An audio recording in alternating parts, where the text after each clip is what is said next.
Let us start with chapter set off and carry forward of losses. In fact, this chapter comprises of two terms. One is set off and the other is carry forward of losses. Set off का मतलब होता है adjustment of loss in the year of loss. जिस साल घाटा हुआ है उसी साल उसकी एडजस्टमेंट हो जाए, दूसरे किसी प्रॉफिट से एडजस्टमेंट हो जाए, इसे कहा जाता है सेट ऑफ. कैरी फॉरवर्ड का मतलब क्या है? Carry forward of losses. Carry forward of losses का मतलब होता है carry forward and set of. मतलब उसे कैरी फॉरवर्ड करके अगले साल ले जाइए. अगर इस साल आपका लॉस एडजस्ट नहीं हो पाया है तो उसे कैरी फॉरवर्ड कीजिए और अगले साल ले जाके उसे क्या कर लीजिए? एडजस्ट कर लीजिए. This is carry forward of losses. Carry forward का मतलब ये कैरी फॉरवर्ड करके अगले साल ले जाके उसे क्या कीजिए? एडजस्ट कर लीजिए. आइए चलिए लिख के एक्सप्रेस करते हैं इस बात को.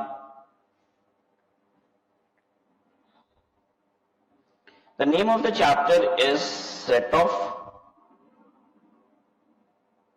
and carry forward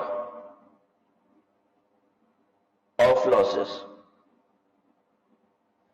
दो वर्ड आ गए यहां पे, एक सेट ऑफ है, दूसरा कैरी फॉरवर्ड ऑफ लॉसेस है. सेट ऑफ का मतलब क्या है? Adjustment of loss in the year of loss.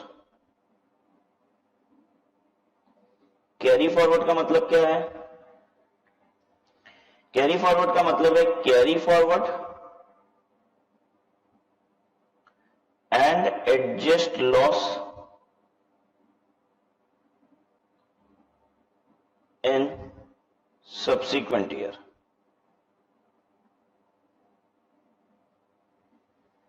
Carry forward कर लीजिए, लॉस को आगे ले जाइए और फिर उसके बाद एडजस्ट कर लीजिए.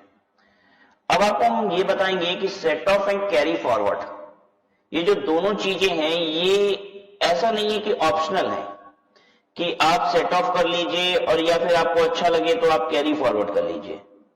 ऐसा नहीं है. ये दोनों ही क्या है? वन बाय वन अप्लाई होते हैं. मतलब पहले सेट ऑफ अप्लाई होगा. अगर सेट ऑफ पॉसिबल नहीं है तो फिर आपको कैरी फॉरवर्ड मिलता है. मतलब अगर सेट ऑफ पॉसिबल है तो आपको कैरी फॉरवर्ड दिया ही नहीं जाएगा.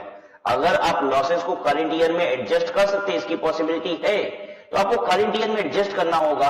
और अगर नहीं कर पाए तो ही कैरी फॉरवर्ड मिलता है. सपोज मैं एडजस्ट कर सकता था लॉसेस को, फिर भी करंट ईयर में एडजस्ट नहीं करता, तो क्या मैं उसे कैरी फॉरवर्ड कर पाऊंगा? नहीं. कैरी फॉरवर्ड आपको तभी मिलेगा, ये तभी मिलेगा जब ये फेल हो जाए. और सेट ऑफ अगर फेल नहीं हुआ है, if you can do set of, तो ध्यान दीजिएगा आप कैरी फॉरवर्ड नहीं करेंगे. सेट ऑफ फेल हो गया, आप नहीं कर पा रहे हैं, देन आप कैरी फॉरवर्ड कर सकते हैं. अब इससे रिलेटेड जनरल रूल क्या है, हम उसकी बात करते हैं.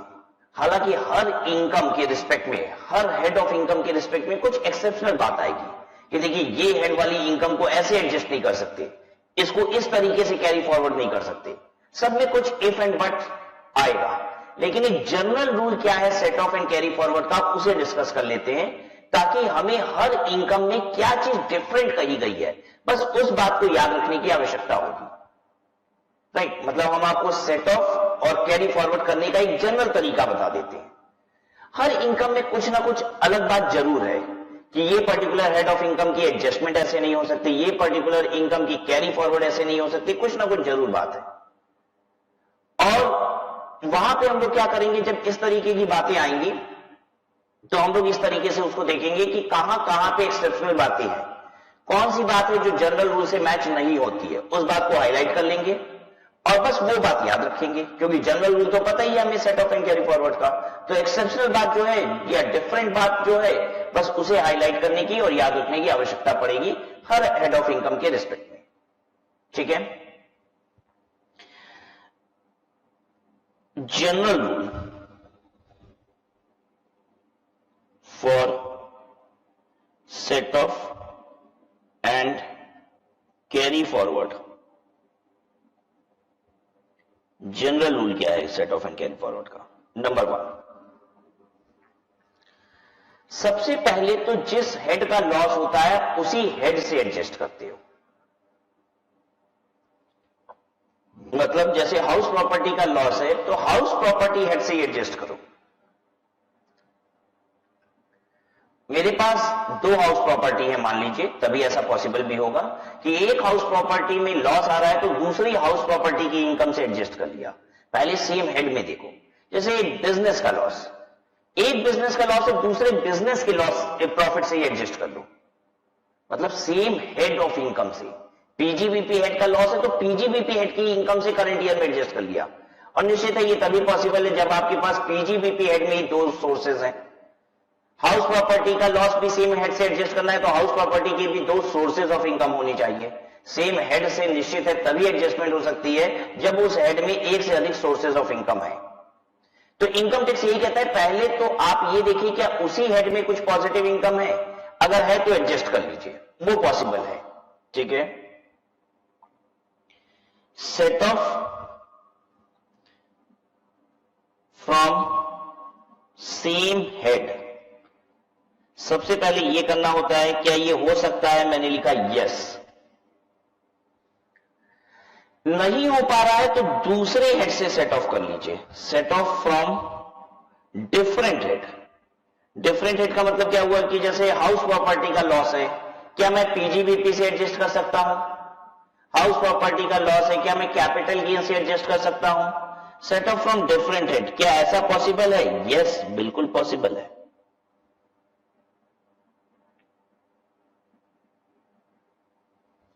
तीसरी बात,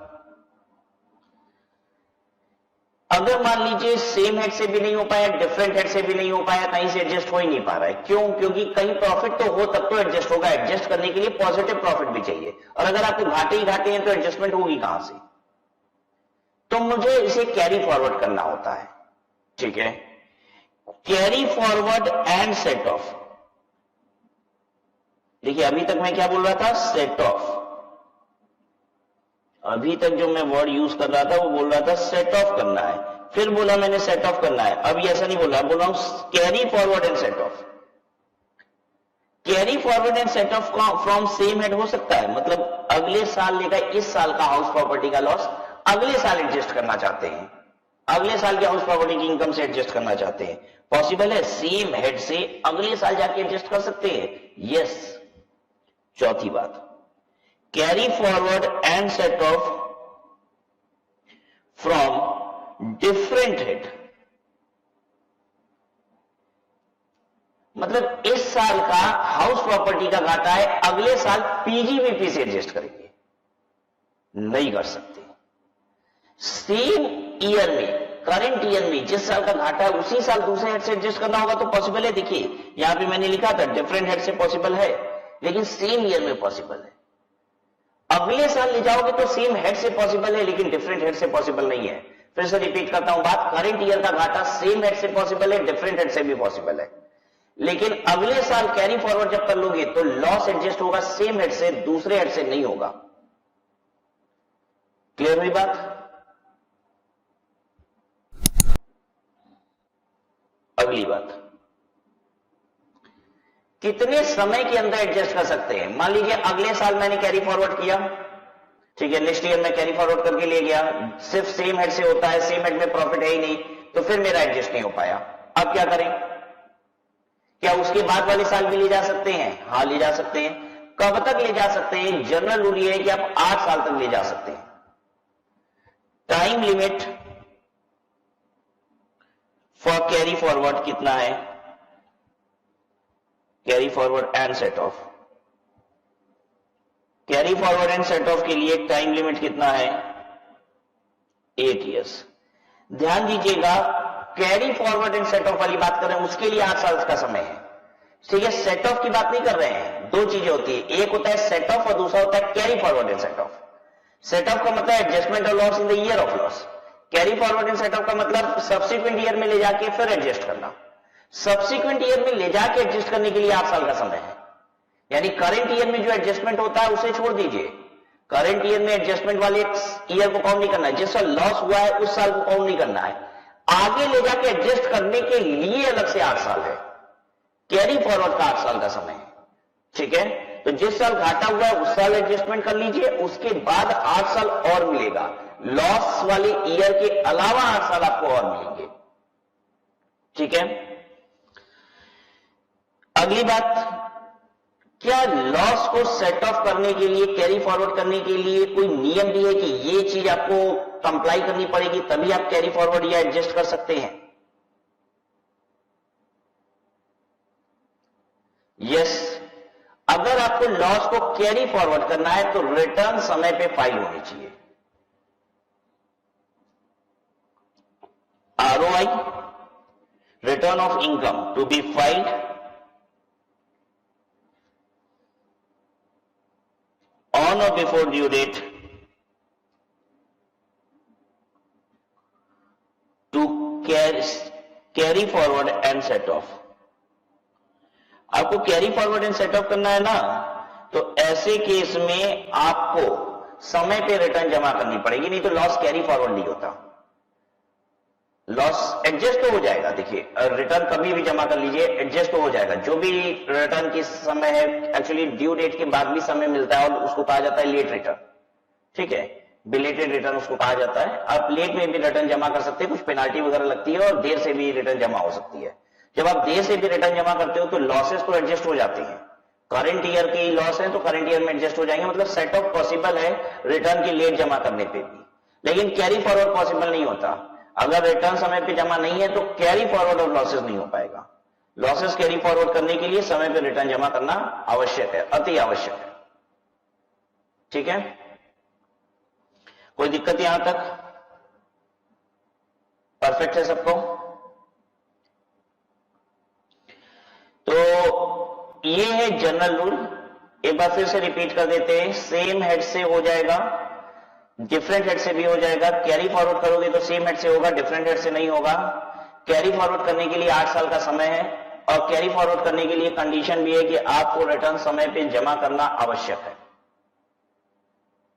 now let us move to the chapter set off in carry forward of losses. देखिए इसको कॉलमनर प्रेजेंटेशन दिया है ताकि सारी पिक्चर दिमाग में बैठ जाए। सबसे पहले हम इनकम की बात करेंगे, किस हेड ऑफ इनकम की बात कर रहे हैं। उसके बाद हम बताएंगे set off in the year of loss, क्या जिस साल घाटा हुआ है उस साल एडजस्ट हो जाएगा, सेम हेड से हो जाएगा कि नहीं, अदर हेड से हो जाएगा कि नहीं। तो यही सीखा है कि जनरली यस है, दोनों चीज सेम हेड से भी हो जाता है फिर अदर हेड से भी हो जाता है। लेकिन ध्यान दीजिएगा ये ऑर्डर यही फॉलो करना है, ये नहीं कि कहीं से भी करेक्ट कर लिए, सबसे पहले सेम हेड ही करेंगे, नहीं हो पाए तो दूसरा है। मतलब ये जो नंबरिंग मैंने लिखी है 1 2 3 4, ये नंबरिंग ऐसे ही फॉलो करनी है। अगर पॉइंट नंबर 1 पॉसिबल नहीं है तो पॉइंट नंबर 2 पे आएंगे, 2 पॉसिबल नहीं है तो 3 पे आएंगे, 3 पॉसिबल नहीं है तो 4 पे आएंगे। ये नहीं है कि मेरे पास सारे ऑप्शन है तो कहीं भी पहले चले जाएं। These are in synchronised manner, 1 by 1 you have to follow these steps. Carry forward करके अगर मैं सेट ऑफ करना चाहता हूं सब्सिक्वेंट ईयर में तो सेम हेड से पॉसिबल है, यस आपने यही सीखा है कि पॉसिबल है। दूसरे हेड से पॉसिबल है, आपने यही सीखा है कि जनरली पॉसिबल नहीं है। टाइम लिमिट कितना होता है कैरी फॉरवर्ड का, जनरली 8 साल होते हैं, ये सीखा आपने। क्या रिटर्न समय पे जमा करना जरूरी है, यही सीखा है आपने कि यस समय पे जमा करना जरूरी है। और रिटर्न का जो समय सीमा है कि कब तक आपको रिटर्न फाइल करने के लिए चाहिए, ये कहां पे लिखी हुई है, सेक्शन 139(1) में, राइट। तो चलिए आइए देखते हैं अब एक एक करके।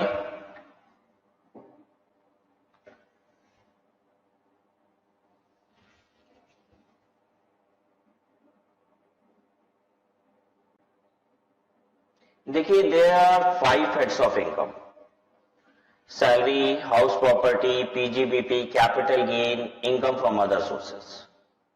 पहले तो ये जान लें कि किन किन हेड में लॉस हो सकते हैं, तब तो हम बात करेंगे कि इस हेड के लॉस को कैसे एडजस्ट किया जाएगा।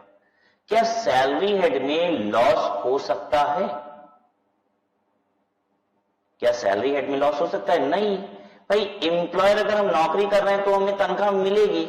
कि ऐसा भी हो सकता है नौकरी कर लिया और तनख्वाह मिलने की वजह तनख्वाह देनी पड़ गई, ऐसा थोड़ी ना होगा, ठीक है। तो कभी भी जो नौकरी कर रहे हैं, जॉब कर रहे हैं, उनको घाटा नहीं हो सकता, क्योंकि भाई कुछ ना कुछ तनख्वाह तो आएगी। लॉसेस कहां कहां हो सकते हैं? हाउस प्रॉपर्टी में लॉस हो सकता है, बिल्कुल हो सकता है, बिल्कुल हो सकता है, क्योंकि आपको हाउस प्रॉपर्टी की इनकम कंप्यूट करते समय दो डिडक्शन मिलती है, सेक्शन 24A और 24B। 24A is 30% standard deduction and 24B is interest on borrowed capital. तो इट्स क्वाइट पॉसिबल दैट की इंटरेस्ट ऑन बोरोड कैपिटल की जब आप डिडक्शन ले तो इनकम निगेटिव पहुंच जाए, राइट? तो ठीक है, यहां पे हाउस प्रॉपर्टी में लॉस हो सकता है। बिजनेस में, बिजनेस प्रोफेशन में ऑब्वियसली रेवेन्यू से ज्यादा अगर खर्चे हो गए तो बिजनेस में लॉस हो सकता है। Then comes capital gain, capital asset को बेचे हुए कैपिटल लॉस बिल्कुल हो सकता है, पॉसिबल है। Then income from other sources, वहां भी घाटा पॉसिबल है, जैसे इंटरेस्ट की इनकम है मान लीजिए, राइट? तो इंटरेस्ट की इनकम में से आपको खर्चे भी डिडक्ट करने के लिए मिलते हैं। अब मान लीजिए हमने आपको बताया भी था ना अदर सोर्सेज में कि मुझे एक इन्वेस्टमेंट से इनकम आ रही है इंटरेस्ट की, उस इन्वेस्टमेंट को करने के लिए मैंने लोन लिए हैं, उस लोन पे मैं इंटरेस्ट दे रहा हूं। ऐसा भी पॉसिबल है कि उस इन्वेस्टमेंट से जो इंटरेस्ट आया वो कम आया और मैंने उस लोन पे इंटरेस्ट ज्यादा दे दिया जो लोन मैंने इन्वेस्टमेंट करने के लिए लिया था। जैसे 1000 रुपए मैंने लिए लोन पे और उसे इन्वेस्ट किया, आया 200 रुपया, लेकिन मैंने उस 1000 के लोन पे दिया 250 रुपए का ब्याज। तो 200 में से 250 घटा दीजिए, आए तो 200 रुपए उसको इन्वेस्ट करके और उस पर खर्चा लग गया मेरा 250 रुपए का, तो 50 रुपए निगेटिव इनकम है। इनकम फ्रॉम अदर सोर्सेज में भी निगेटिव इनकम आ सकती है, लॉसेस हो सकते हैं, बस सैलरी में ही लॉस नहीं होगा। तो आइए एक एक करके सब देख लेते हैं, हाउस प्रॉपर्टी से लेके अदर सोर्सेज तक के सभी लॉसेस की एडजस्टमेंट कैसे होती है, यही सीखना है। हाउस प्रॉपर्टी का लॉस, क्या हाउस प्रॉपर्टी का अगर लॉस होता है तो सेम हेड से एडजस्ट हो जाएगा? कहता है यस, बिल्कुल हो जाएगा। यही हमने सीखा भी है, सेम हेड से हो जाता है, यानी कि अगर मेरे पास एक से अधिक हाउस प्रॉपर्टी होगी तो भी ये चीज पॉसिबल है कि मुझे एक हाउस प्रॉपर्टी में लॉस हो रहा है, दूसरे हाउस प्रॉपर्टी में प्रॉफिट है, मैंने एडजस्ट कर लिया। दूसरा, क्या दूसरे हेड से हो सकता है? दूसरे हेड से होने का मतलब क्या? पीजीबीपी से, कैपिटल गेन से, अदर सोर्सेज से भी मैं एडजस्ट कर सकता हूं। कहते हैं कर लीजिए ना, यस, और यही हमने जनरल रूल में भी पढ़ा है, हो सकता है। लेकिन यहां पे एक खास बात है जो हमें याद रखनी पड़ेगी कि yes up to ₹2 lakh only, लेकिन अगर दूसरे हेड से एडजस्ट करोगे तो 2 लाख से ज्यादा एडजस्ट करने नहीं देंगे, ये वाली बात ध्यान रखनी है। Up to ₹2 lakh only, balance carried forward. 2 lakh रुपए तक ही एडजस्टमेंट दूसरे हेड से पॉसिबल है, बाकी कैरी फॉरवर्ड करना पड़ेगा। आइए समझाते हैं एग्जांपल से इसका क्या मतलब है। मान लीजिए मेरी पोजीशन ये है, मेरे पास हाउस प्रॉपर्टी 1 है, हाउस प्रॉपर्टी 2 है और मेरे पास बिजनेस भी है। हाउस प्रॉपर्टी 1 में मुझे घाटा हुआ है 4 लाख रुपए का और 3 लाख रुपए का मुझे फायदा है हाउस प्रॉपर्टी 2 में। बिजनेस भी अभी छोड़ देते हैं, नहीं है।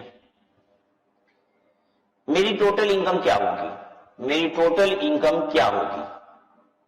मेरा हाउस प्रॉपर्टी 4 लाख रुपए का घाटा है, 3 लाख रुपए का हाउस प्रॉपर्टी 2 से एडजस्ट हो ही जाएगा। तो कुल मिला के मेरी हाउस प्रॉपर्टी की इनकम, इसका आंसर ये होगा कि मेरी हाउस प्रॉपर्टी की इनकम निल हो जाएगी। पीजीबीपी भी कुछ नहीं है, वो भी निल है, टोटल इनकम मेरी निल होगी, ठीक है। और 1 लाख रुपए का हाउस प्रॉपर्टी लॉस हम कैरी फॉरवर्ड करेंगे।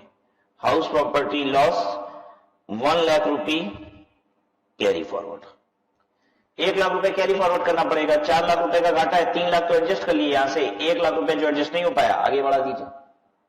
सेम हेड से एडजस्ट करने में कोई लिमिटेशन नहीं है, लेकिन दूसरे हेड से एडजस्ट करना होगा तो परेशानी है। या देखिए हम क्या कहना चाहते हैं, मान लीजिए हाउस प्रॉपर्टी में 4 लाख रुपए का घाटा है और पीजीबीपी मेरा 3 लाख रुपए का है। जैसे यहां पे मैंने हाउस प्रॉपर्टी 2 3 लाख लिया था ना, आप पीजीबीपी ले रहे हैं 3 लाख रुपया, वही पोजीशन जो पहले थी, बस वहां पे हाउस प्रॉपर्टी की 2 इनकम थी, यहां पे हाउस प्रॉपर्टी की 1 इनकम है, पीजीबीपी की 1 इनकम है, ठीक है। यहां पे क्या होगा, यहां पे 4 लाख रुपए का घाटा है, पीजीबीपी दूसरे हेड से एडजस्ट हो सकता है, बिल्कुल हो सकता है, लेकिन 2 लाख से ज्यादा एडजस्ट नहीं होगा। तो मेरी पोजीशन ये होगी कि मैं 2 लाख रुपए पीजीबीपी से एडजस्ट कर लूंगा, तो पीजीबीपी मेरे पास अभी भी 1 लाख रुपए बच जाएगा। मेरी टोटल इनकम कितनी आएगी? 1 लाख रुपया ग्रॉस टोटल इनकम। यहां भी ग्रॉस टोटल इनकम नील थी। और होगा क्या कि 2 लाख रुपए एडजस्ट कर लिया है मैंने, 2 लाख रुपए कैरी फॉरवर्ड करना पड़ेगा। 2 लाख रुपया कैरी फॉरवर्ड होगा एचपी का लॉस। आप चाहें तो नोट भी कर सकते हैं ये दोनों चीजों को, कि हाउस प्रॉपर्टी का अगर घाटा है सेम हेड से एडजस्ट करना है तो जितना है पूरा कर लो, लेकिन अगर दूसरे हेड से करना है तो 2 लाख रुपए से ज्यादा की एडजस्टमेंट नहीं होगी, बाकी कैरी फॉरवर्ड करना पड़ेगा। लिख लीजिए, तो एक और एग्जांपल कर देंगे आपके साथ।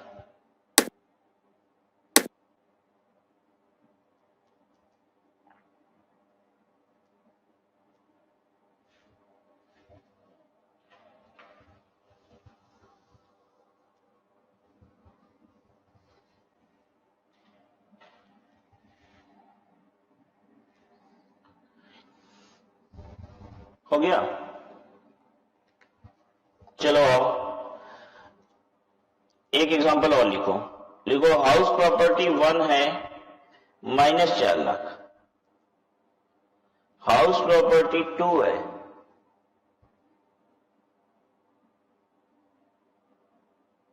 हाउस प्रॉपर्टी 2 है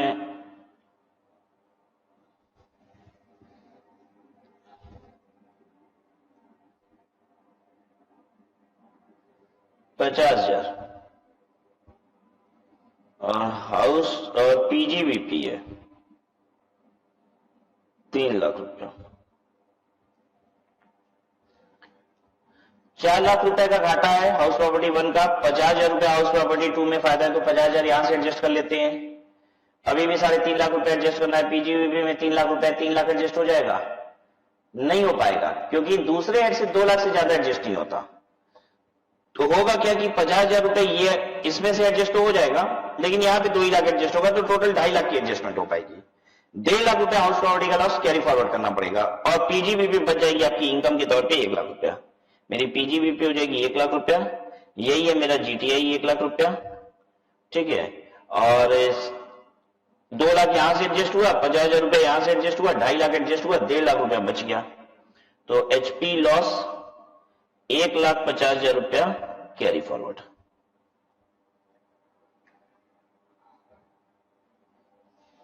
बताइए क्लियर है कि नहीं है?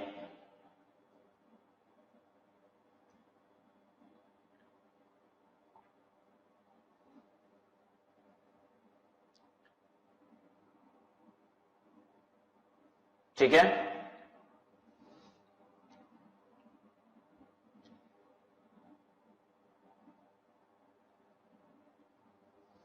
Should I move?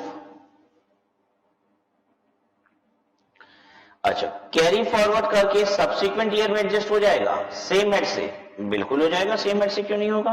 दूसरे हेड से नहीं होगा। क्या साल टाइम लिमिट है कैरी फॉरवर्ड करने की? 8 साल। क्या रिटर्न समय पे जमा करना है? नहीं कहता है, जबकि आपने यही सीखा है, जनरल रूल ये है कि रिटर्न अगर लॉस कैरी फॉरवर्ड करना है तो रिटर्न समय पे जमा करना पड़ेगा। यहां पे लेकिन लिखता है नो, तो रट लीजिए। जो हाईलाइट किया है बस वही याद करना है। हाउस प्रॉपर्टी के केस में दूसरे हेड से सिर्फ 2 लाख तक की एडजस्टमेंट होती है, और समय पर रिटर्न जमा करना भी जरूरी नहीं है लॉस को कैरी फॉरवर्ड करने के लिए। बहुत अच्छी बात, आइए आगे बढ़ते हैं। जो हाईलाइट किया बच्चों बस उतना ही याद करना, उससे ज्यादा कुछ भी याद नहीं करना। Profit and gains from business और profession, non speculation business. Non speculation business का मतलब हो गया नॉर्मल बिजनेस। स्पेकुलेशन बिजनेस याद है ना सबको? इंट्राडे ट्रेडिंग इन शेयर्स, वही स्पेकुलेशन होता है, ठीक है। इंट्राडे ट्रेडिंग,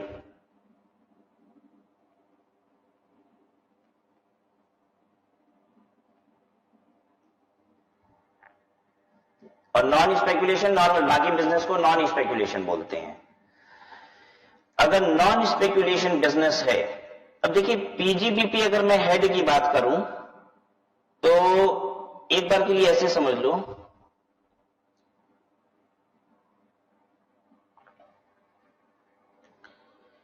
ये रहा पीजीबीपी हेड, पीजीबीपी हेड एक घर है, इस घर के अंदर 2 कमरे हैं, एक है नॉन स्पेकुलेशन वाला कमरा और एक है स्पेकुलेशन वाला कमरा। यह है पीजीबीपी का हेड। ठीक है, पीजीबीपी हेड जैसे एक घर है, बाकी सब भी वैसे ही दूसरे दूसरे घर हैं, ऐसे समझ लीजिए। ठीक है, ऐसे ही एक घर और है। ठीक है, एक घर और है, एक घर और है, टोटल 5 घर हैं, 5 हेड, ये 5 घर हैं, जिसमें से पीजीबीपी एक घर है, उस घर के अंदर 2 कमरे हैं, नॉन स्पेकुलेशन और स्पेकुलेशन। ध्यान से समझिए क्या कहना चाहता हूं। क्या हम एडजस्टमेंट सेम हेड से कर सकते हैं? जब मैं बोलता हूं हेड, तो जरा ये बताइए, ये छोटे छोटे कमरे हेड है कि ये पूरा घर हेड है? पूरा घर एक हेड है। ठीक है, पीजीबीपी एक हेड है। क्या मैं अपने ही हेड से एडजस्टमेंट कर सकता हूं? घाटा कहां का है? नॉन स्पेकुलेशन, ये वाला घाटा है। क्या मैं इस घाटे की एडजस्टमेंट पूरे पीजीबीपी हेड में कहीं से भी कर सकता हूं? कहता है yes, both from speculation business and non speculation business. जहां मर्जी वहां से एडजस्ट कर लो। यानी अगर ये नॉन स्पेकुलेशन का घाटा है, ये कहता है कि मैं नॉन स्पेकुलेशन के अंदर ही, कई सारे सोर्सेज हो सकते हैं, मेरे पास केमिकल बिजनेस है, गारमेंट बिजनेस है, नॉन स्पेकुलेशन कई सारे, क्या एक घाटा दूसरे फायदे से एडजस्ट हो जाएगा? हो जाएगा। क्या यहां का घाटा यहां से एडजस्ट हो जाएगा? नॉन स्पेकुलेशन का घाटा स्पेकुलेशन से एडजस्ट हो जाएगा? कहता है यस, पूरे हेड से कहीं से भी एडजस्ट हो जाएगा। और ये नॉर्मल रूल भी है, पूरे हेड से कहीं से भी एडजस्ट हो जाना चाहिए। ठीक है, क्या ये बाहर जाके दूसरे घरों से एडजस्ट होगा? ये घाटा अपने घर में एडजस्टमेंट होगा? क्या दूसरे घर, salary, house property, capital gain, other sources, इनसे एडजस्ट हो जाएगा? ध्यान दीजिएगा, लॉस सैलरी में नहीं होता, लेकिन सैलरी में प्रॉफिट है तो कोई दूसरा लॉस एडजस्ट हो सकता है कि नहीं? हम ये पढ़ रहे हैं। तो जैसे हाउस प्रॉपर्टी में ही पढ़ा था, दूसरे हेड से एडजस्ट हो जाएगा, यानी सैलरी से भी एडजस्ट हो सकता है। ठीक है, लेकिन हाँ, दूसरे हेड से एडजस्ट होगा तो 2 ही लाख तक की लिमिट है। कहता है पीजीबीपी का लॉस सभी जगह से एडजस्ट हो जाएगा, लेकिन सैलरी से एडजस्ट नहीं होगा।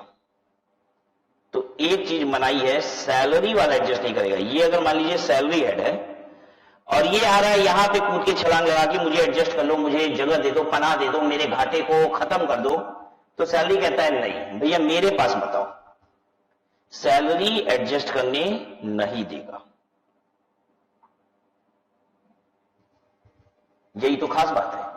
बाकी सेम हेड से होना चाहिए, बिल्कुल होता है, दूसरे हेड से होना चाहिए था, सैलरी नहीं होने दे रहा है। मैं आपको इसके पीछे लॉजिक भी बताता हूं कि ऐसा क्यों है, गवर्नमेंट ने ये कानून क्यों बनाया। पहले ये सभी हेड से एडजस्ट हो जाता था पीजीबीपी का लॉस, लेकिन बाद में गवर्नमेंट ने इसे चेंज किया, अमेंड किया और कहा पीजीबीपी का घाटा एडजस्ट तो हो जाएगा लेकिन सैलरी से नहीं होगा। ये करने के पीछे एक बहुत बड़ा कारण है, एक मैल प्रैक्टिस है जो मार्केट में पाई गई थी। ये बड़े बड़े डॉक्टर्स हैं, सरकारी नौकरी करते हैं, उनकी जो सैलरी है वो बड़ी लंबी चौड़ी सैलरी है, 10-10 लाख रुपए की सैलरी हर महीने पा रहे हैं, 20-20 लाख रुपए की सैलरी पा रहे हैं हर महीने की। मतलब आप समझ लीजिए 1-1 करोड़ रुपए से ऊपर की उनकी सैलरी आ रही है हर साल, सरकारी अस्पताल से या फिर प्राइवेट अस्पताल से। वो डॉक्टर्स लेकिन नौकरी कर रहे हैं, नौकरी वाले डॉक्टर हैं और करोड़ रुपए की सैलरी उठा रहे हैं साल की। वो क्या करते थे, इस सैलरी पे टैक्स नहीं देते थे। पता है कैसे? वो दिखाते थे कि मैं अपने घर में एक क्लिनिक खोल रखा हूं, बिजनेस करता हूं, और इस क्लिनिक में वो अनाप शनाप खर्चे चार्ज करते थे। कहते थे मैंने इतने स्टाफ रखे हैं, उनके खर्चे, इतना कंज्यूमेबल्स है मेरा, उसके खर्चे, ये खर्चे, वो खर्चे, सारे खर्चे चार्ज करते थे। सारे बोगस बिल मैनेज करते थे मार्केट से, फर्जी बिल मैनेज करते थे मार्केट से, खर्चे चार्ज करते थे और पीजीबीपी में घाटा दिखा देते थे। कहते थे घर की क्लिनिक में कोई आता होता नहीं है, पूरा घाटा दिखा देते थे 1 करोड़ रुपए का। जितनी तनख्वाह होती थी उतना पीजीबीपी में घाटा। अब पीजीबीपी का घाटा दूसरे हेड से एडजस्ट हो जाएगा क्या? पहले तो हो जाता था, सभी हेड से हो जाता था, यहां से वो एडजस्ट कर लेते थे और उनकी ग्रॉस टोटल इनकम हो जाती थी निल और 1 रुपया उनको इनकम टैक्स पे नहीं करना होता था। गवर्नमेंट ने ये बात नोटिस की कि ये डॉक्टर्स इस तरीके की प्रैक्टिसेस कर रहे हैं, अच्छी खासी सैलरी पाने के बाद वो अपने घर में एक प्राइवेट क्लिनिक दिखाते हैं, झूठ मूठ का दिखाते हैं, कुछ काम और नहीं करते, सिर्फ खोल के बोर्ड लगा के छोड़ देते हैं और वहां दुनिया भर के खर्चे चार्ज करते हैं, इतने स्टाफ एक्सपेंसेस हैं, ये हैं वो हैं, और साल भर में 1 करोड़ रुपए का खर्चा क्लेम कर लेते हैं। मतलब जितनी सैलरी है उतना खर्चा क्लेम कर लेते हैं, उधर रेवेन्यू दिखाते हैं नील, कभी कोई पेशेंट आया ही नहीं। तो होता क्या था कि सैलरी में 1 करोड़ का फायदा, बिजनेस में 1 करोड़ का घाटा, वो एडजस्ट हो जाता था, टोटल इनकम हो जाती थी उनकी नील और उन्हें 1 रुपया टैक्स नहीं देना होता था।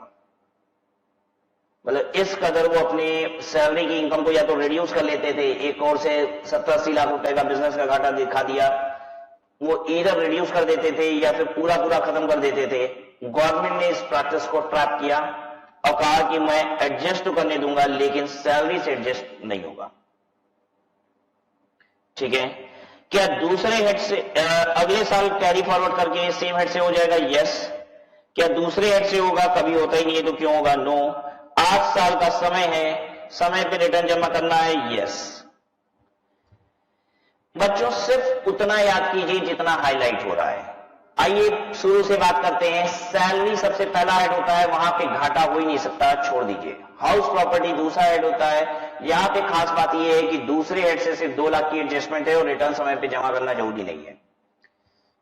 पीजीबीपी में हमने पढ़ा नॉर्मल बिजनेस के लिए कि दूसरे हेड में सैलरी हेड नहीं मिलता एडजस्टमेंट के लिए, सिर्फ यही अलग बात है। अब आइए स्पेकुलेशन बिजनेस, घाटा इस कमरे का है। घाटा बच्चों इस कमरे का है, लाल वाले कमरे का।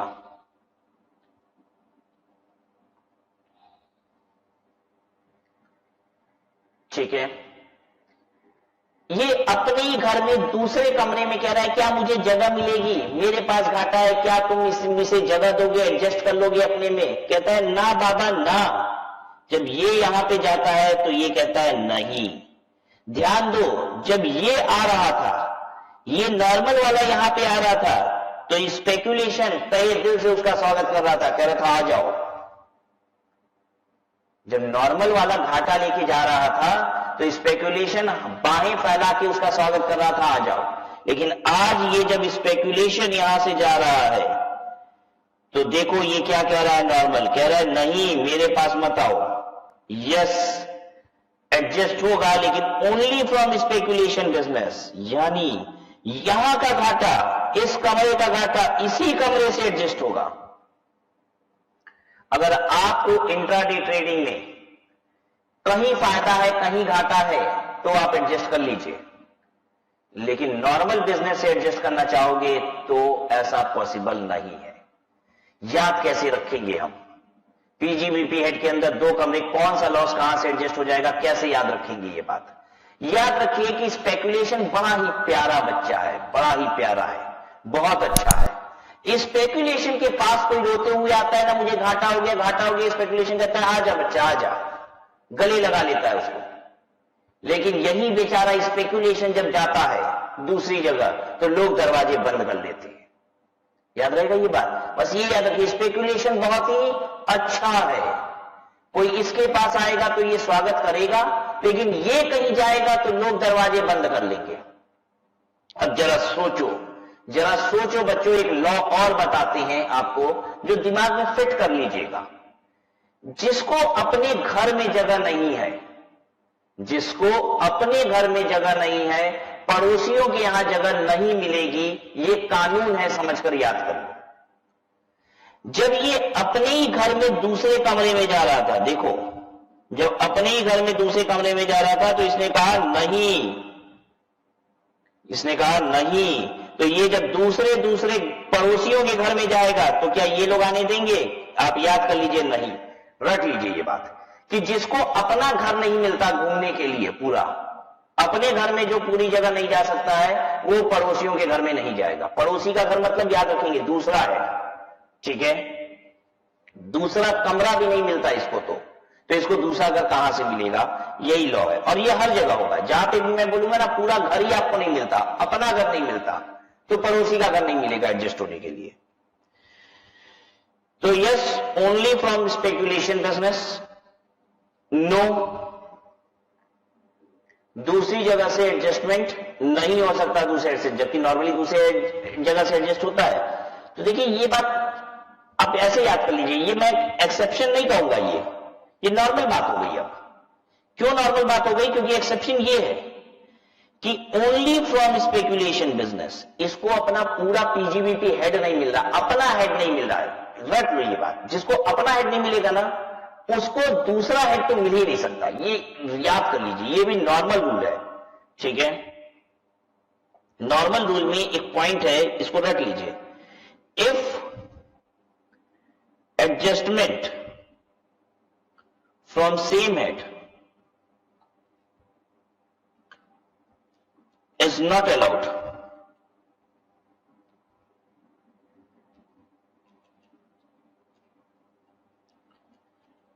other head shall not be allowed, other head shall not be allowed for adjustment.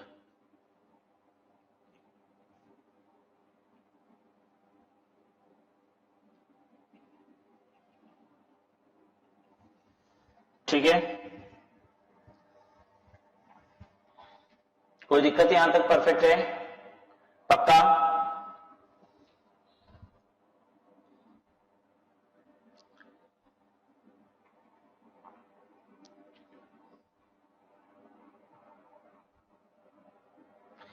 अब बात आ रही है अगले साल जाके क्या होगा।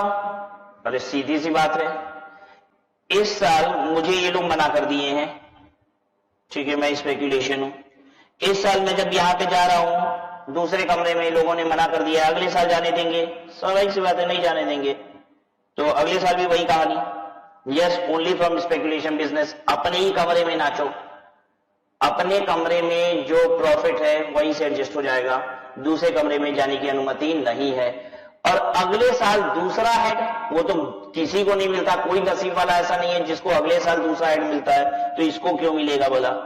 इसको तो लास्ट ईयर ही, करंट ईयर में ही नहीं मिला था दूसरा हेड।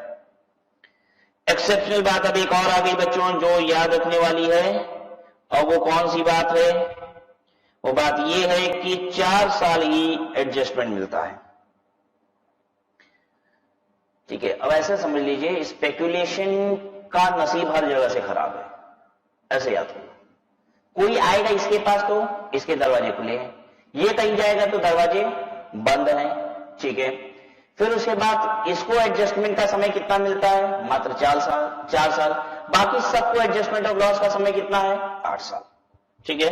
रिटर्न समय पे जमा होना जरूरी है क्या? यस, सभी के लिए है। अब देखिए, ये जो मैं आपको बात पढ़ा रहा हूं ना, ये सच पूछी तो इस चैप्टर का ये है ही नहीं, set off and carry forward of losses का ये पोर्शन ही नहीं है। पता ही, ये जो अनएब्सॉर्ब डिप्रिशिएशन है, ये सेक्शन 32 में लिखा हुआ है, पीजीबीपी के साथ आपने पढ़ा भी था इसको। जहां पे डिप्रिशिएशन लिखा है ना, वहीं पे अनएब्सॉर्ब डिप्रिशिएशन लिखा है। Scientific research, unabsorbed scientific research, unabsorbed scientific research का कौन सा खर्चा होता है? कैपिटल खर्चा। Unabsorbed scientific research capital expenditure, family planning का भी कैपिटल एक्सपेंडिचर होता है, ये सब अनएब्सॉर्ब होते हैं। क्यों अनएब्सॉर्ब होते हैं? क्योंकि ये सारे खर्चे अलाउ उतने ही होते हैं जितना आपके पास प्रॉफिट अवेलेबल है before these expenses, right. Unabsorbed depreciation मतलब the depreciation which could not be absorb due to insufficiency of profit.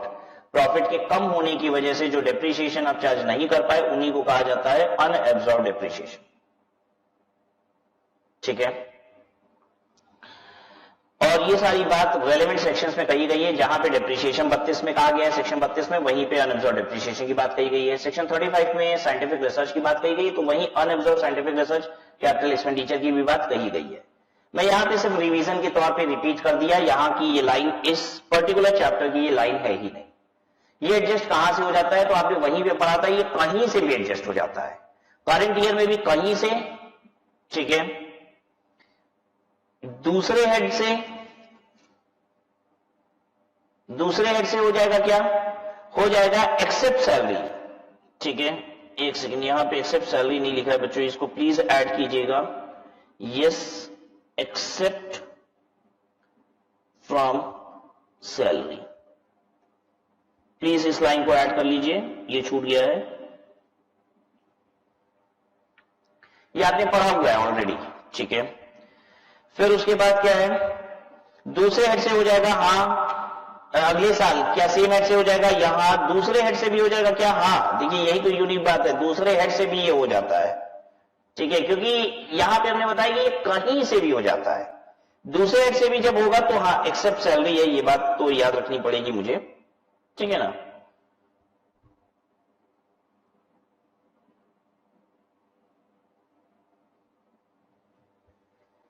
कब तक एडजस्ट हो जाएगा, इनडेफिनिट पीरियड, ये भी एक यूनिक बात है इसकी कि इसका कोई पीरियड नहीं है, और रिटर्न के समय पे जमा करना जरूरी नहीं है, तो ये तो बहुत यूनिक सी बात है कि कहीं से भी एडजस्ट हो जाता है, कभी भी एडजस्ट हो जाता है, बस सैलरी एक रिस्ट्रिक्शन है, कभी भी एडजस्ट हो जाता है, कहीं से भी एडजस्ट हो जाता है, रिटर्न भी समय पे जमा करना आवश्यक नहीं है,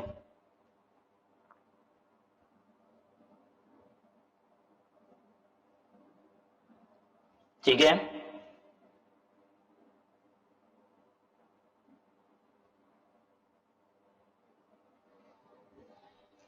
कोई तकलीफ हुई हो यहां तक तो बताइए, कि परफेक्ट है, एकदम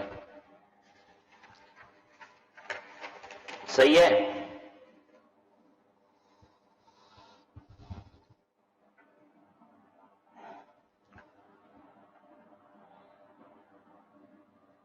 Should I proceed now?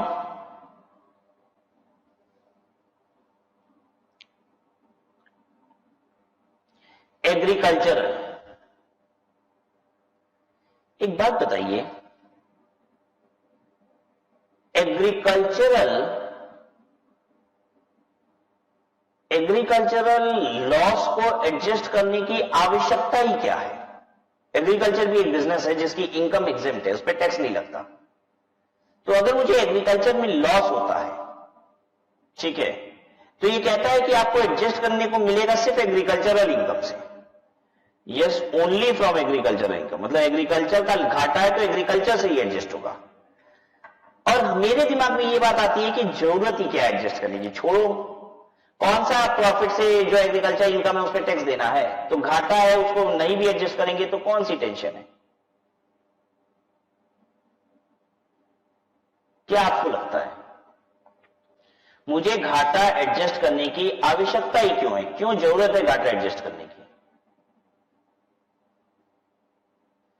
पता है घाटा एडजस्ट करने की जरूरत है, एग्रीकल्चरल इनकम अगर ज्यादा होती है तो नॉन एग्रीकल्चरल इनकम पे टैक्स बढ़ जाता है बच्चों,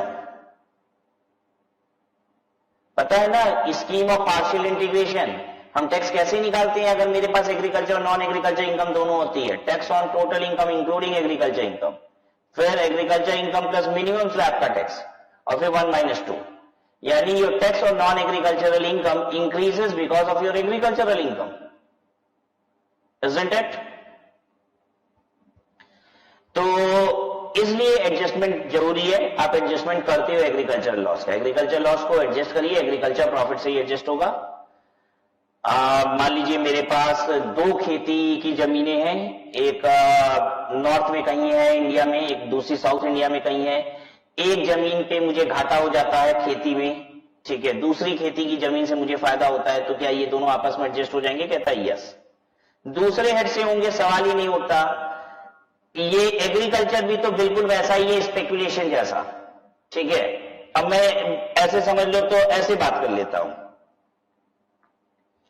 कि पीजीबीपी घर के अंदर ही एक कमरा किसका है, खेती वाला, ये एग्रीकल्चर वाला कमरा है, ये पीजीबीपी है पूरा घर, और ये कमरा है एग्रीकल्चर का। खेती वाला बस खेती में ही रहेगा, बेचारा कहीं बाहर जाएगा तो एडजस्टमेंट नहीं मिलेगी, ठीक है। तो वही चीज अगले साल भी वही रहेगा, सेम खेती वाले से ही एडजस्टमेंट होगी, दूसरे से नहीं होगी। 4 साल का ही समय है, मोटा मोटी समझ लीजिए। इसकी कहानी और स्पेकुलेशन की कहानी एक जैसी है, याद रखेंगे। कोई दूसरा आएगा एग्रीकल्चर से एडजस्ट होने तो, कोई दूसरा आएगा एग्रीकल्चर से एडजस्ट करवाने अपने आप को तो नहीं होगा ना। एग्रीकल्चरल इनकम एग्जेम्प्ट इनकम है, कोई दूसरे को भी नहीं कराएगा और खुद भी कहीं से नहीं होगा। लेकिन स्पेकुलेशन ध्यान दीजिएगा, अच्छा आदमी था, वो दूसरे को आने देता है, खुद जाता है तो लोग मना करते हैं। ठीक है। सेक्शन 35AD स्पेसिफाइड बिजनेस, याद आ रहा है? 35AD स्पेसिफाइड बिजनेस पीजीबीपी में पढ़ा था। 2 स्टार एंड अबव कैटेगरी का होटल, 100 से अधिक बेड वाले हॉस्पिटल, पाइपलाइन बिछाना है दुबई से लेके इंडिया तक की, नेचुरल गैसेस के लिए, पेट्रोलियम के लिए, फर्टिलाइजर का प्रोडक्शन, बी वैक्स और हनी वगैरह की प्रोडक्शन, इन सबको स्पेसिफाइड बिजनेस की कैटेगरी में डाला गया है। और स्पेसिफाइड बिजनेस में कैपिटल खर्चा और रेवेन्यू खर्चा पूरा पीएल में चार्ज कर लिया जाता है, यही तो खास बात थी। तो यहां घाटा आने के चांसेस इनिशियल ईयर में बहुत ज्यादा होते हैं, क्योंकि कैपिटल खर्चा भी पूरा पीएल में चार्ज होता है। अगर इसका घाटा आ जाएगा तो कहां से एडजस्ट होगा? बस स्पेसिफाइड बिजनेस से ही एडजस्ट होगा। स्पेसिफाइड बिजनेस भी स्पेकुलेशन की तरह है, ठीक है। खुद कहीं नहीं जा सकता बेचारा, ठीक है। दूसरा कोई आएगा तो एडजस्ट कराएगा, ये खुद कहीं नहीं एडजस्ट हो सकता। खुद कहीं नहीं हो सकता, अपने कमरे से बाहर बेचारा नहीं निकल सकता। क्या पूरे घर में नाच सकता है? ये नहीं। अगले साल जाके क्या दूसरे घर में, सेम घर में नाचेगा? अरे पिछले साल तुमको नहीं दिए तो इस साल क्यों नाचने देंगे? अपने कमरे में ही बस नाचो। दूसरे हेड से नहीं, कभी नहीं। एडजस्टमेंट के लिए खास बात यह है कि इनडेफिनेट पीरियड के लिए एडजस्टमेंट मिलती है। यही तो 35AD की खास बात है कि ये जो घाटा है अनडिफाइंड पीरियड तक कभी भी एडजस्ट कर लीजिए। स्पेकुलेशन में यह था कि उसकी एडजस्टमेंट 4 ही साल तक होती है, यहां पे एडजस्टमेंट इनडेफिनेट पीरियड के लिए पॉसिबल है। ठीक है, चलिए अब मैं आपसे बात करता हूं, देखूं आपको आंसर करने आ रहा है कि नहीं। नॉर्मल बिजनेस का घाटा है, स्पेसिफाइड बिजनेस के प्रॉफिट से एडजस्ट करना चाहते हैं, पॉसिबल है? पॉसिबल है। स्पेसिफाइड बिजनेस का घाटा है, नॉर्मल बिजनेस के प्रॉफिट से एडजस्ट करना चाहते हैं, नहीं पॉसिबल है। स्पेसिफाइड बिजनेस का घाटा स्पेसिफाइड बिजनेस से ही एडजस्ट होगा। आई बात समझ में? रुक जाइए, ये देखिए, मेरे पास एक गारमेंट शॉप है, ठीक है। मैंने इंट्राडे ट्रेडिंग की है शेयर्स में,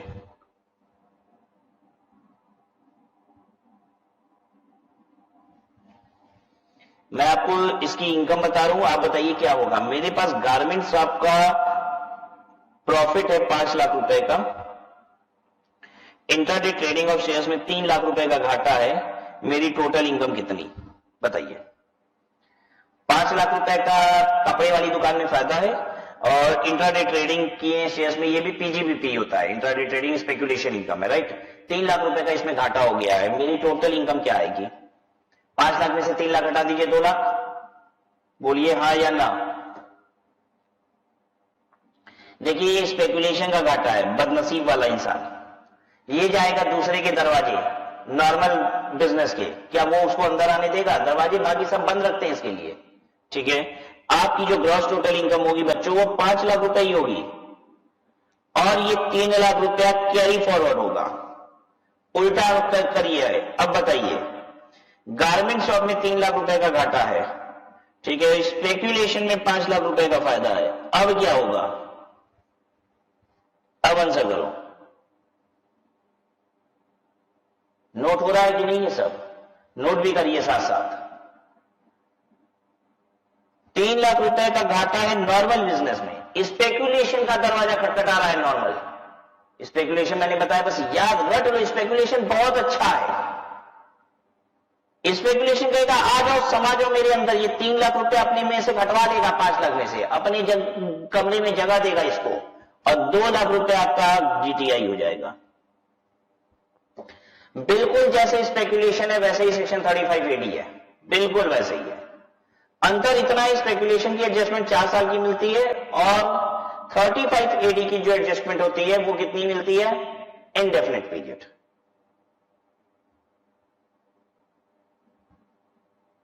ठीक है, कोई दिक्कत यहां पे आपको कराऊं क्या? Normal business 35 AD business, 5 lakh रुपया माइनस 3 लाख रुपया क्या होगा? कितना ग्रॉस टोटल इनकम बोलेंगे हम यहां पे? ग्रॉस टोटल इनकम 35 एडी का घाटा नॉर्मल से एडजस्ट नहीं होगा। 35 एडी किसकी तरह है? मैंने कहा स्पेकुलेशन की तरह है। ये भी बेचारा दूसरे का स्वागत करता है, कोई इसका स्वागत नहीं करता है, तो ये बेचारा एडजस्ट नहीं हो पाएगा। ये 5 लाख रुपए ग्रॉस टोटल इनकम होगी, इसको कैरी फॉरवर्ड कर दिया जाएगा। ठीक है, उल्टा केस देखिए, अगर मान लीजिए ये माइनस 3 लाख रुपए हो गया और ये 5 लाख रुपया हो गया, अब क्या होगा?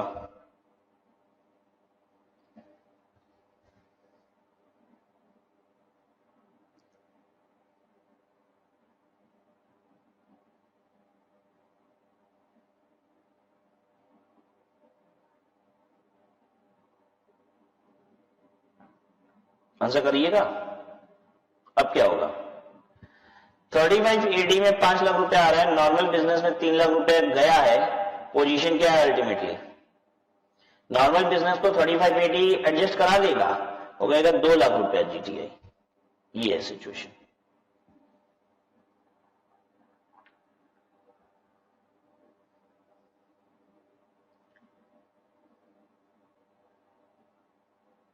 ठीक है, कोई दिक्कत तो नहीं?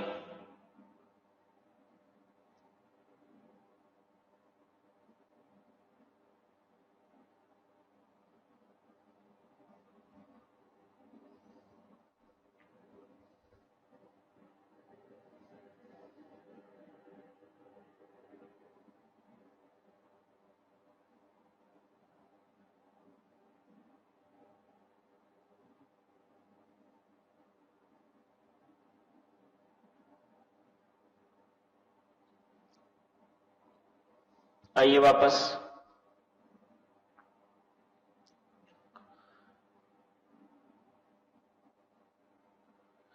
चलिए आगे देखिए, कैपिटल गेन। कैपिटल गेन में शॉर्ट टर्म और लॉन्ग टर्म दोनों आता है। मतलब ऐसे समझ लीजिए, कैपिटल गेन एक घर है, इस घर के अंदर 2 कमरे हैं, एक शॉर्ट टर्म कैपिटल गेन का, दूसरा लॉन्ग टर्म कैपिटल गेन का। ठीक है, देखिए शॉर्ट टर्म कैपिटल गेन क्या सेम हेड से एडजस्ट हो सकता है? यस। क्या दूसरे हेड से एडजस्ट हो सकता है? दूसरा हेड एलटीसीजी से बस हो सकता है, बस यही कह रहा है। मतलब ये वाला शॉर्ट टर्म कैपिटल गेन यहां से हो सकता है, मतलब सेम हेड से ही हो सकता है, दूसरे हेड से मतलब कि नहीं हो सकता है, ये इसका मतलब है। ठीक है, ओनली फ्रॉम एलटीसीजी का मतलब ये हो गया कि दूसरे हेड से नहीं हो सकता है। ठीक है, तो यही एक एक्सेप्शन बात है, नो। यहां पे मैं लिख देता हूं नो। क्या सेम हेड से अगले साल हो जाएगा? हो जाएगा। दूसरे हेड से नहीं हो पाएगा। 8 साल कैरी फॉरवर्ड का समय है, समय पे रिटर्न जमा करना पड़ेगा। लॉन्ग टर्म, अब ऐसे याद रखिएगा, शॉर्ट टर्म जब इधर आएगा तो ये कहेगा आ जाओ बेटा, मतलब छोटा वाला जब बड़े के यहां जा रहा है तो बड़ा वाला कह रहा है आ जाओ। ठीक है, ऐसे याद रखना। लेकिन जब बड़ा वाला, लॉन्ग टर्म मतलब बड़ा वाला जब छोटे वाले के यहां जा रहा है तो कह रहा है नहीं मत आओ, दरवाजा बंद है। कैसे याद रखेंगे इसको? याद रखने का तरीका जो बता रहे हैं बिल्कुल वैसे याद रखना है, नहीं तो याद नहीं रहता है।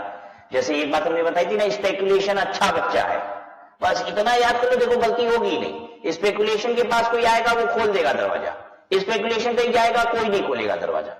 घट गया, अब गलती हो ही नहीं सकती एग्जाम में। अब शॉर्ट टर्म लॉन्ग टर्म को याद करने का तरीका क्या है? छोटा, शॉर्ट टर्म को बोलो, शॉर्ट मतलब छोटा, लॉन्ग मतलब बड़ा। छोटा वाला बड़े वाले के यहां जाएगा, बड़ा वाला कहेगा आ जाओ, बड़ा वाला छोटे वाले के यहां जाएगा, ठीक है, छोटा वाला कहेगा नहीं, ठीक है। कैसे अब याद रहेगा? बड़ा बड़ा दे, बस अब गड़बड़ नहीं होगी। लॉन्ग टर्म स्वागत, लॉन्ग टर्म खुद जाएगा कहीं, नो स्वागत, पक्का? तो देखिए यही है। अब एक बात बताइए, ये लॉन्ग टर्म को अपना घर नहीं मिल रहा है पूरा, मतलब दूसरे कमरे में भी नहीं जा पा रहा है शॉर्ट टर्म वाले, तो क्या दूसरे घरों में जा पाएगा ये बंदा? नहीं, कभी नहीं जा पाएगा, कभी नहीं, ये जाने ही नहीं देंगे, ठीक है, ये तो नॉर्मल लॉ है। तो दूसरा ऐड नहीं लिख दिया मैंने। अगले साल में बेचारा अपने कमरे में ही रहेगा, दूसरे घर में नहीं जाएगा, 8 साल का समय है, रिटर्न समय पे जमा करना है, परफेक्ट। जल्दी से आंसर कर दो तो बच्चों देखूं तो आप भी कितने समझदार हो। Short term capital gain minus 5 lakh और long term capital gain 8 lakh रुपया। इनकम बताओ जल्दी से। छोटा वाला बड़े वाले के यहां जा रहा है, ये यहां जाएगा एडजस्ट कराने, हाँ बिल्कुल होगा, 3 लाख रुपया, ये है जीटीआई। चलिए दूसरा केस देखते हैं बच्चों। STCG 8 lakh, LTCG minus 5 lakh. ये 5 लाख रुपया कह रहा है कि मुझे एडजस्ट करा लो, कहेगा नहीं चुप रहो। टोटल इनकम कितनी? 8 लाख, जीटीआई 8 लाख, और ये वाले बेचारे को माइनस 5 लाख को कैरी फॉरवर्ड होना पड़ेगा। समझ में आ गया? नोट करिए फटाफट, ये सब जब एग्जाम में देखेंगे ना तो बहुत जल्दी याद हो जाएगा ये सब।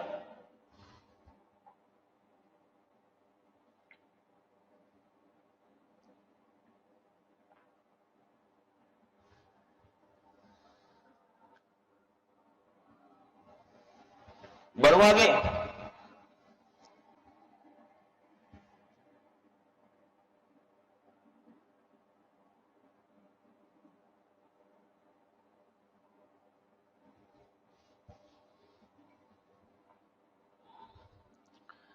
Income from other sources, lottery, crossword puzzle, card games, gambling. तकदीर वाली इनकम, याद आया? तकदीर वाली इनकम बस इनकम ही होती है, घाटा तो इसमें होता ही नहीं, और होता है तो इनकम टैक्स को मतलब कहां है? अगर आप जुए में हार जाओगे तो इनकम टैक्स कहता है क्या घाटा हो गया? नहीं, जुआ जीत जाओगे तो कहता है इनकम हो गई, ठीक है। इनफैक्ट यहां तो खर्चे तक घटाने को नहीं मिलते। 10 रुपए की लॉटरी खरीद के 100 रुपया अगर आएगा तो 90 रुपया इनकम नहीं मानता, तो 100 रुपया इनकम मानता है। तो यहां तो घाटा है ही नहीं, तो एडजस्टमेंट की बात कहां से आएगी? तो यही मैंने लिखा है, loss cannot be set off. क्या दूसरे एड से? No, carry forward not applicable, not applicable, it cannot be carry forward, not applicable. कुल मिला के भूल जाओ इसको। तकदीर वाली इनकम का कोई घाटा जैसी कोई चीज होती ही नहीं, इसमें तो सिर्फ पॉजिटिव पॉजिटिव है, ठीक है। आप ऐसे याद रख लीजिए, तकदीर वाली जो इनकम है ना तो ये किसी घाटे को एडजस्ट करेगी, ना इसका घाटा कहीं से जाके एडजस्ट होगा, इसका घाटा तो होगा ही नहीं, और कोई दूसरी इनकम भी यहां से एडजस्ट नहीं हो सकती, क्योंकि गवर्नमेंट को तकदीर वाली इनकम पे टैक्स चाहिए ही चाहिए। जैसे मान लीजिए मेरी लॉटरी खुल गई, मेरी लॉटरी खुल जाती है, 5 लाख रुपए मुझे आ जाते हैं, और मेरा बिजनेस में 3 लाख रुपए का घाटा हो गया है, तो मेरी टोटल इनकम कितनी होगी? 5 लाख रुपए। यही है मेरी ग्रॉस टोटल इनकम, इसको कैरी फॉरवर्ड करना पड़ेगा। ये कोई भी प्रॉफिट एडजस्ट नहीं कर पाएगा। ये तकदीर वाला इनकमिंग भी बंद है, आउटगोइंग भी बंद है। आउटगोइंग तो पॉसिबल ही नहीं, क्योंकि घाटा होता ही नहीं है। देखो आउटगोइंग ये किसको कहीं जाने की जरूरत नहीं है कभी भी कि मुझे एडजस्ट कर लो, मुझे एडजस्ट कर लो। क्यों? क्योंकि इसमें कभी घाटा होगा ही नहीं। सरकार को मतलब नहीं ना है, तकदीर वाली इनकम में घाटा कहां देखती है सरकार? तो घाटा कभी होगा नहीं, तो इस व्यक्ति को तो कहीं जाने की जरूरत ही नहीं है, और कोई और आएगा तो ये एडजस्ट होने नहीं देगा, क्योंकि सरकार कहती है इस पे तो हम टैक्स लेके रहेंगे, इससे कम नहीं कराएंगे कुछ भी लॉस वॉस। तो आप ऐसे समझ लीजिए, मैं इसको कैसे बोलता हूं, तकदीर वाली इनकम में इनकमिंग आउटगोइंग दोनों बंद है। इनकमिंग क्यों बंद है? कोई आ नहीं सकता इसके पास। आउटगोइंग बंद है, इसको कहीं जाने की जरूरत नहीं है, जा नहीं सकता ये नहीं बोल रहे, जरूरत नहीं है, क्योंकि घाटा होता कहां है। तो इनकमिंग बंद क्योंकि कोई आ नहीं सकता, आउटगोइंग बंद क्योंकि इसको जाने की आवश्यकता ही नहीं है, घाटा होगा ही नहीं। ठीक है, तो हम लिख दें ये बात, इनकमिंग एंड आउटगोइंग क्लोज्ड, दोनों बंद है, इनकमिंग एंड आउटगोइंग क्लोज। ना इसको कहीं जाना है, ना इसके पास किसी को आना है, बस अपने से मतलब रखना है। ठीक, ये है तकदीर वाली इनकम की कहानी। अब आइए हम दूसरी बात करते हैं, loss from the activity of owning and maintaining race horses. Horse races में पैसा लगाना सब यहां पे था, ऊपर वाले में था, ये था तकदीर वाला। ये loss of the activity of owning and maintaining race horses, समझ गए? स्टड फार्मिंग की बात हो रही है। बेसिकली ये एक बिजनेस है। अदर सोर्सेज में इसलिए आपको दिखाई दे रहा है क्योंकि हिंदुस्तान में ये धंधा करने वाला, आप ऐसे समझ लीजिए, एक ही इंसान था, विजय माल्या। अब कानून हम इंसानों को देख के बनता है, ऐसा नहीं है कानून पहले ही बन जाता है, पहले कुछ होता है तब भी कानून बनाया जाता है। Vijay Mallya was the only person doing this business of stud farming, और वो अपनी इस इनकम को दिखाते थे इनकम फ्रॉम अदर सोर्सेज में, और इसलिए हमारे कानून में भी लिखा हुआ था इनकम फ्रॉम अदर सोर्सेज में। ठीक है, अगर हॉर्स रेस से आपको घाटा हो जाता है तो ये एडजस्टमेंट हॉर्स रेस की ही, owning and maintaining race horses की ही इनकम से एडजस्ट भी होगा। घाटा क्यों हो सकता है स्टड फार्मिंग में? देखिए, घोड़ों को मेंटेन करने में खर्चा तो लगता ही है, खाना पीना, उनकी ट्रेनिंग, और अगर रेस में जा जाके हार के चले आए तो कुछ पैसा तो आएगा नहीं, घाटा हो ही जाएगा। तो अगर कभी आपको घाटा होता है घोड़ों पे, तो घोड़ों के ही प्रॉफिट से एडजस्ट भी होगा वो। ठीक है, अगले साल आगे पीछे जैसे करना हो वैसे वो वहीं से एडजस्ट होगा। Yes, only from such activity, सिर्फ owning and maintaining race horses वाली एक्टिविटी के प्रॉफिट से ही इसका लॉस एडजस्ट होता है, और समय सीमा भी बस 4 साल की है। बाकी इनकम की बात करें, जैसे इंटरेस्ट वगैरह का घाटा है, इंटरेस्ट में भी घाटा हो सकता है। हाँ भाई, इंटरेस्ट कम रहे हैं, और जिस इन्वेस्टमेंट के लिए जो लोन लिए हैं उसका इंटरेस्ट ही ज्यादा है, तो घाटा बिल्कुल पॉसिबल है। करंट ईयर में सेम हेड से हो जाएगा, दूसरे हेड से हो जाएगा।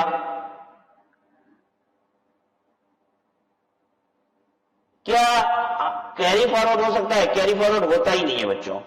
अच्छा, ये हाईलाइट करने वाली बात नहीं थी, हाईलाइट करने वाली बात ये है, कैरी फॉरवर्ड होता ही नहीं है, नॉट एप्लीकेबल, याद रहेगा ये बात।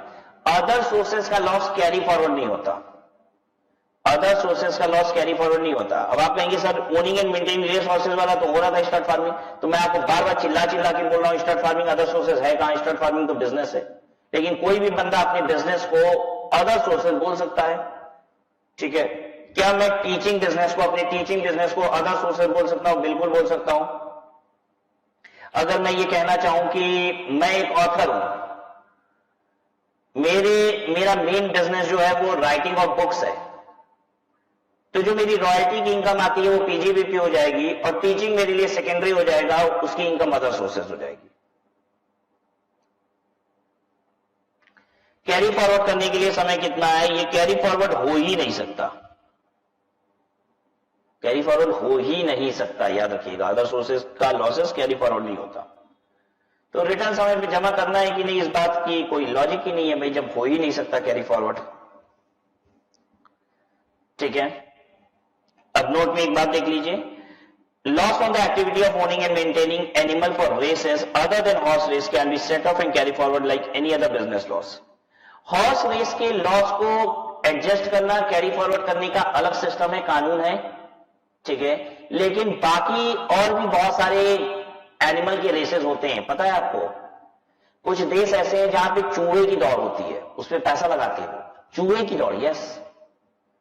कुछ देशों में कैमल रेस होता है, ऊंट दौड़ते हैं, उसमें लोग पैसा लगाते हैं। तो वो सब हालांकि बहुत बड़ा बिजनेस नहीं है, सबसे बड़ा बिजनेस जो है ये समझ लीजिए हॉर्स रेस वाला ही है। ठीक है, घोड़े की रेस, इसी में सबसे ज्यादा पैसे भी लगते हैं। हालांकि बहुत सारे देशों में चूहों की दौड़ होती है, दूसरे जानवरों की, कैमल, ऊंट की दौड़ होती है, ये सब भी होता है। तो अगर कैमल को ओन कर रहे हैं, मेंटेन कर रहे हैं, चूहों को, अच्छा वो जो चूहे दौड़ते हैं ऐसे कोई भी चूहा नहीं दौड़ा देते हैं, वो चूहे भी मतलब ट्रेनिंग कराई जाती है उन चूहों की, वो दौड़ के लिए तैयार होते हैं, फिर वो दौड़ते हैं। ठीक है, जो ऊंट दौड़ में पार्टिसिपेट करते हैं उनको भी तैयार किया जाता है। तो अगर मान लीजिए मैं इन एनिमल्स को मेंटेन करता हूं, इनको खिलाता पिलाता हूं, ट्रेनिंग कराता हूं, फिर ये रेस जीतते हैं तो पैसा लाते हैं, अगर इनमें कोई घाटा हो जाता है तो ये नॉर्मल बिजनेस लॉस की तरह ट्रीट होता है। मतलब ये जो नॉर्मल बिजनेस पढ़ा था आपने, ये इसमें जाएगा। बाकी एनिमल, दूसरे कोई भी एनिमल को आप मेंटेन करते हैं, कोई भी जानवर को आप मेंटेन करते हैं, तो वो नॉर्मल बिजनेस में जाएगा। सिर्फ घोड़ों के लिए अलग से बात की गई है स्टड फार्मिंग वाला, और वो ये था। अब पता है क्यों अलग से नहीं कानून बनाया गया है? हमारे देश में सब होता ही नहीं है, सच पूछिए तो। ना हमारे देश में ऊंट दौड़ होती है, ना चूहा दौड़ होती है, कोई ये सब होता ही नहीं है हमारे देश में। तो ये सब बिजनेस करने वाले लोग ही नहीं है, तो क्या करेगी सरकार? कानून बना के दुनिया भर का, जब कुछ होता ही नहीं है हमारे देश में। अरे कानून तो तब बनाओ ना जब जिसकी जरूरत है, जब होता ही नहीं है हमारे देश में तो उसका कानून बना के हम करेंगे क्या? आ रही बात समझ? इसीलिए नॉर्मल बिजनेस में डाल दिया है। और स्टेट फार्मिंग अलग से इसलिए थी क्योंकि विजय माल्या तो एक बहुत बड़े प्लेयर थे ही हमारे देश में, ठीक है, इसलिए उसका कानून था। चलिए, आज हम लोग ने हर लॉस के सेट ऑफ और कैरी फॉरवर्ड के बारे में पढ़ा। हालांकि इसमें कुछ और बातें भी करनी है, कुछ एग्जाम्पल्स भी करने हैं, कुछ प्रैक्टिकल क्वेश्चंस करने हैं, कॉन्सेप्ट को और स्ट्रांग करना है, ये सब कुछ करेंगे अगली क्लास में आपके साथ। Will stop here.